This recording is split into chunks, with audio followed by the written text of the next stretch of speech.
¿Cómo estás? Desde Multimedia UNLAR te saludamos. Un gusto para mí hablar con ustedes, un placer desde Uruguay. El placer es nuestro, Hugo, teniendo en cuenta que en este caso Pepe visitó, ¿sí?, nuestra casa de altos estudios acá en la provincia, acompañado de un mate, Hugo, como tiene que ser. Qué lindo, qué lindo. Salud ahí, estamos Es la hora, Es la hora, sí, señor. De mañana temprano y ahora es la hora del mate. Totalmente. Discúlpenme la informalidad, pero... No, pero por favor, estamos en la misma. Estamos en la misma. Para mí es las 24 horas. Sí, chicos. el mate no tiene horario, Hugo, por lo menos. Todo el día, Hugo. No tiene horario. Hugo, bueno, contanos principalmente las primeras situaciones que ha generado esta muerte repentina de Pepe, si bien se conocía que estaba ya en la recta final, por lo menos lo que decía su Lucía, la meseta, la llamó ella, y luego obviamente lo que significó para el día de hoy ya con el velatorio y todo. Sí, estábamos esperando lamentablemente la noticia. El domingo estuvimos trabajando en las elecciones departamentales. Yo soy corresponsal del diario El País de Montevideo y de Canal 10 de Montevideo también. Yo estoy en Salto, quiero contarles, a 450 kilómetros de Buenos Aires y a 500 de Montevideo. La tierra de Edinson Cavani, capaz que la conocen un poco más por ahí. No me gusta mucho, pero bueno, está bien. Bueno, pero es para tener una referencia, frente a Concordia. Bien. Y bueno, estuvimos trabajando el domingo en las elecciones departamentales y ya nos informaban desde el canal que iba a haber una programación especial seguramente que estaban preparando porque José Mujica no había ido a votar y a raíz de eso el presidente de la República, Yamandu Orsi, dio a conocer que el estado era ya de una gravedad absoluta y que lamentablemente en las próximas horas se iba a dar este desenlace tan trágico. Pero Mujica fue un hombre que dejó muchas cosas, muchas enseñanzas para los uruguayos, más allá de que compartamos o no su pensamiento político. Sí compartimos mucho, y sobre todo con este Mujica postpresidente del 2015 para acá, las ideas de la humanidad, de la felicidad humana, de vivir con una causa, de querer al país por sobre todas las cosas, de tener una identidad propia que zanje las diferencias entre los humanos, pero sobre todo entre los uruguayos, específicamente si vamos a los provincialismos, y el sueño de la patria grande, de nuestra América Latina. Él decía que con los argentinos éramos hijos de hermanos porque nacimos de la misma placenta, que éramos prácticamente hermanos.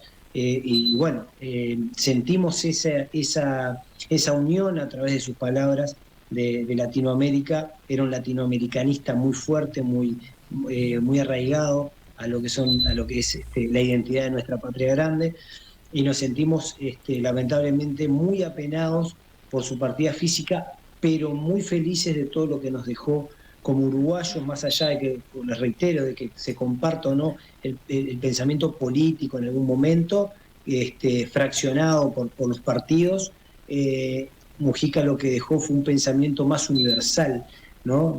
Como les decía, de vivir con una causa, de no dejarnos llevar por el consumismo y que nos pase la vida sin haber hecho algo por los demás, por la comunidad.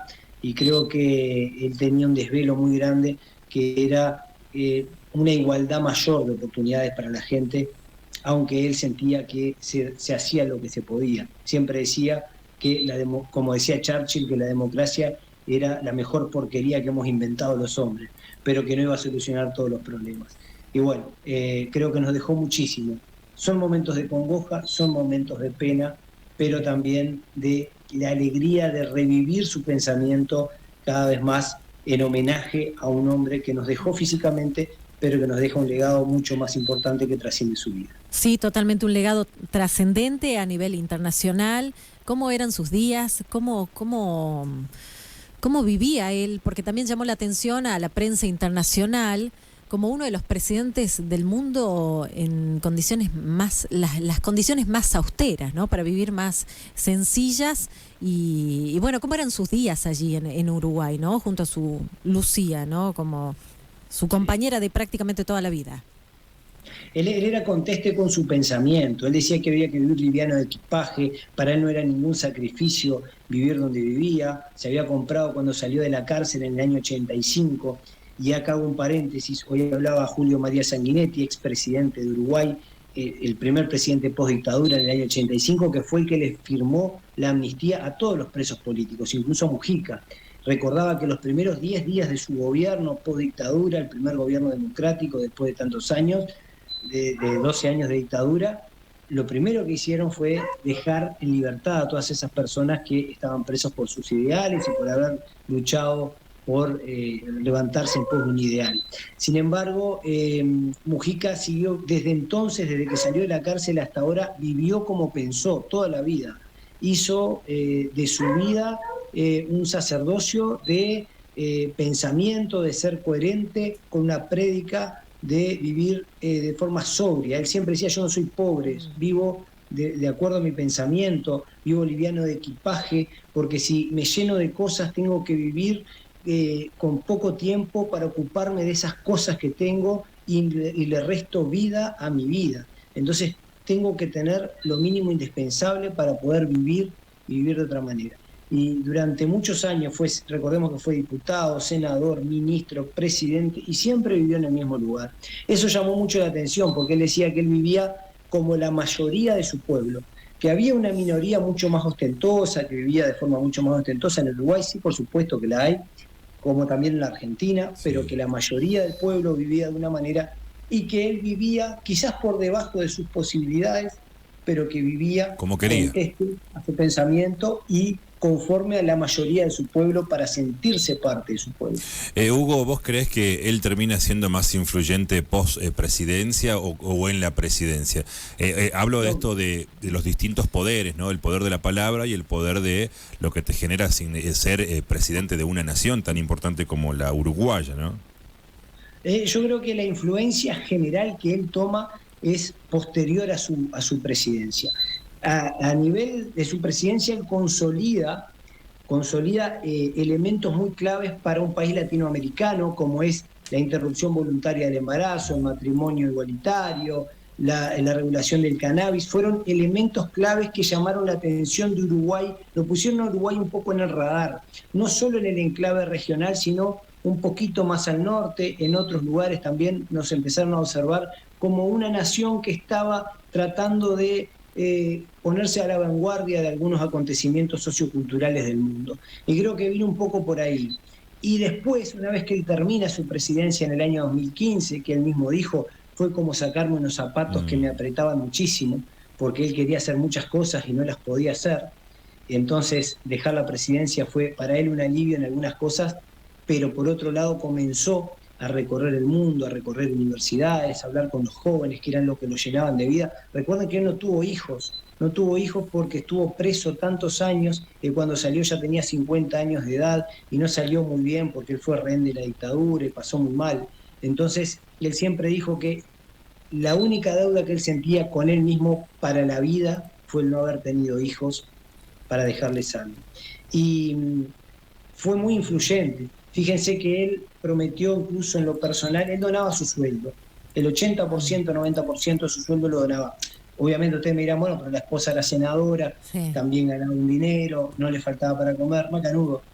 Pero él quería imponer ese valor de la solidaridad. Quizás un poco excesivo, pero lo imponía. Creó una escuela agraria, agrícola, en un predio que él mismo donó al lado, que hasta hoy está funcionando, porque se creó esa escuela, la fundó, la pudo hacer él, y donaba el sueldo de expresidente, que los expresidentes cobran una pensión muy importante, mayor a los $10.000 por mes, y él la donaba entera para poder financiar esa escuela. Vivía con lo que ganaba su esposa, que era ex senadora y ex vicepresidenta, sí, pero tampoco... son cuestiones que, ¿por qué las cuento? Porque hacen a una figura sí, sin duda, que nos marca en el valor de la solidaridad y en el valor del amor a la vida humana y en el valor del querer al otro y de decirnos que lo más importante no es lo material, sino el amor al prójimo. Bueno, y la pregunta, Hugo, es ¿por qué nos interpelaba tanto a los argentinos? Tenía, seguía muy de cerca lo que pasaba en la política argentina, bueno, tenía muchos amigos acá, no digo espejos, pero sí muchos amigos acá y con los cuales obviamente se sentía empático y con nosotros no tanto, pero dentro del contexto del respeto, por sobre todas las cosas, pero por la idiosincrasia clase argentina me parece también que tenía cierta empatía, que obviamente a nosotros también nos caía eso y nos lo reconocemos obviamente en el dolor tras conocerse la noticia del día de ayer. Totalmente, seguía la política argentina como todo uruguayo. Nosotros seguimos muchísimo lo que pasa en la Argentina por muchas razones, porque nos sentimos parte en cierta medida de todo lo que pasa en Argentina y somos parte. Yo que vivo en una ciudad de frontera, imagínate que pasa hasta en la economía, nos cambia o nos perfila según también lo que ocurra en Argentina. Entonces seguía muchísimo lo que pasaba en Argentina y siempre decía, ese gran país que es la Argentina, lamentaba muchísimo las divisiones internas que existen a veces un poco exacerbadas en la Argentina, lamentablemente, que no la hacen más grande quizás por esa división social y política, pero que todos la miramos como espejo por el gran país que es la Argentina y porque nos sentimos parte del mismo. Mujica reflejaba muy bien el sentir uruguayo. Todos somos hinchas, mirá, yo te cuento, todos somos hinchas de Nacional y de Peñarol, pero también todos somos hinchas de Boca y de River acá en Uruguay. Claro. Claro. O sea, es inevitable, no hay persona que vos le pregunte ¿qué cuadro sos? De tanto y de Boca, o de tanto y de River, o de todos. Porque nos sentimos parte. Hugo, se está transitando la jornada. No, la verdad que nos encanta y te escuchamos detenidamente. Tiene lugar el funeral este miércoles. Contanos un poco esto, hasta cuándo se va a extender. Estamos con imágenes en vivo nosotros mientras vos estás hablando, Hugo, de lo que está pasando en el multimedia. Lo estoy mirando, estoy viendo, sí. El funeral se está llevando adelante en el Palacio Legislativo, lo que sería el Congreso de la Avenida 9 de Mayo en Buenos Aires, bueno, el Palacio Legislativo de Uruguay, donde se le rinden siempre honores de Estado a todos los expresidentes e incluso algunas figuras consulares de la política uruguaya, como cuando murió el fundador del Frente Amplio, el general Oliver Sereñi, que no fue presidente de la República ni senador, pero cuando falleció se le rindieron honores de Estado por lo que significó para la política uruguaya. Importante. Y en este caso a todos los presidentes también se le rinden honores en ese sentido, y a José Mujica se le está rindiendo los correspondientes honores de Estado. Hoy estuvieron todos los expresidentes, estuvo Julio María Sanguinetti, estuvo Luis Alberto Lacalle Padre, estuvo Lacalle Pou, senadores y diputados de todos los partidos políticos que fueron y concurrieron a saludar principalmente a su partido político, pero también a su viuda, al presidente de la República que estaba encabezando la